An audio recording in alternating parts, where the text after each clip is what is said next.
भारत को निर्यात के मोर्चे पर बड़ी चुनौतियों का सामना करना पड़ रहा है।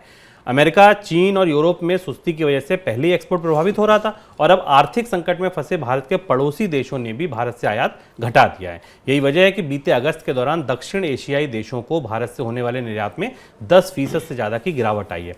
बांग्लादेश, नेपाल, भूटान, श्रीलंका, पाकिस्तान, अफगानिस्तान और मालदीव्स जैसे देशों के सामने विदेशी मुद्रा भंडार का उनके सामने भी संकट पैदा हो गया है और वे सिर्फ ज़रूरी वस्तुओं को ही आयात कर रहे हैं। पाकिस्तान को छोड़ बाकी सभी देश भारत के बड़े निर्यात बाजार हैं।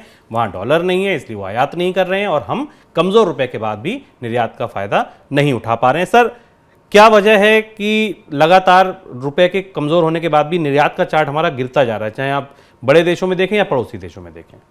शुभम, यही वो दुविधा है जिस पर हमने मनी सेंट्रल में बात की थी। और जब रुपए की गिरावट को लेकर ये तर्क दिए जाते हैं कि रुपया इतना गिरा है क्योंकि वो डॉलर के मुकाबले गिरा और बाकी मुद्राओं के मुकाबले मजबूत है, तो ये तर्क देने वाले लोग ये तथ्य नहीं समझते कि भारत की करेंसी की मजबूती जिन मुद्राओं के मामले में है, या तो उन बाजारों को भारत निर्यात करता है या उन बाजारों का सामान भारत की प्रतिस्पर्धा में दुनिया में बिकता है। और अब जो आंकड़े हमारे पास आ रहे हैं वो आंकड़े हमारे लिए इसलिए चौंकाने वाले हैं कि रुपए में रिकॉर्ड गिरावट के दौर में भारत के निर्यात में भी रिकॉर्ड गिरावट आ रही है। यानी जो ताकत हमारी थी, जिससे हमें ताकत मिलनी चाहिए थी निर्यात के बाजार में, वहीं से कमजोरी आ रही है।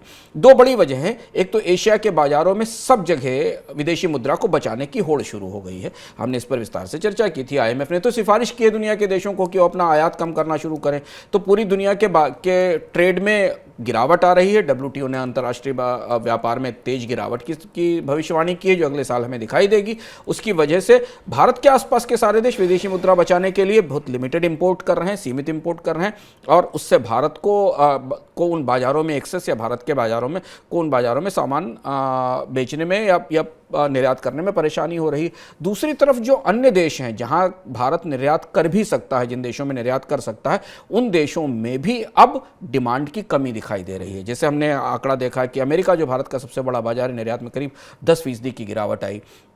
बाकी जो अन्य करेंसी जोन है, यूरो जोन है या बाकी साउथ एशिया की करेंसी हैं, उनमें चूंकि वो भारत से ज़्यादा कमज़ोर हुई हैं, तो इसलिए भी उनके लिए निर्यात भारत से आयात करना यानी भारत से निर्यात करना महंगा हो रहा है। और यही वो गुत्थी है जिस गुत्थी के कारण पहली बार हम इस तरीके का फिनोमेना बनता देख रहे हैं, जब इतनी तेज गिरावट के बाद भी भारत के निर्यात को उसका कोई लाभ नहीं मिल रहा है रुपए, और जबकि रुपए की कमजोरी का नुकसान हमें भरकर नुकसान हमें हो रहा है, क्योंकि हमारे पास आयात लगातार महंगे हो रहे हैं और भारत का इंपोर्ट बिल लगातार बढ़ रहा है।